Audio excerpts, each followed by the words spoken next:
Dyslexia, Assessment, Diagnosis, and Treatment Options by Randalph, narrated by J.A. Lydick.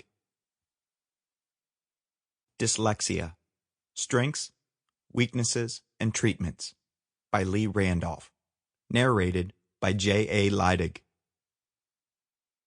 Chapter 1. What is dyslexia? Those who struggle with dyslexia might have experienced some teasing, exemption from class, ridicule, or the disappointment of really trying to understand reading when they're just much more practical than literate. Dyslexia, like any kind of other condition, can range from exceptionally present to partially deviant. What I mean by that is that two people may be identified as being dyslexic, yet one might have a tougher time reading than the other. Maybe the first one just blends a few letters, while the second scrambles each letter of the whole alphabet with the others, being left completely puzzled.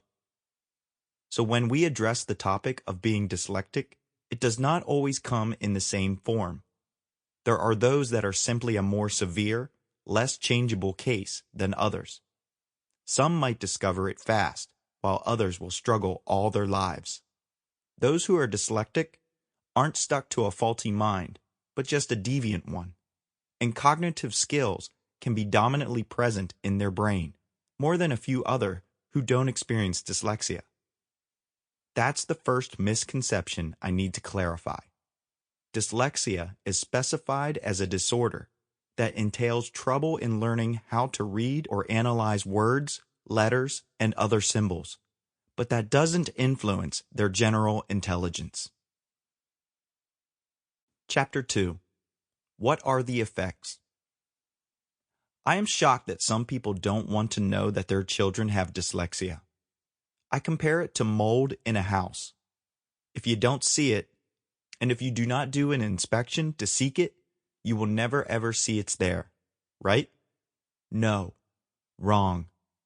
At some point you will notice it, but because all that time you didn't want to know about it, the mold grew bigger until perhaps the whole floor covering, ceiling, or wall surface needed to be taken out because it began spreading.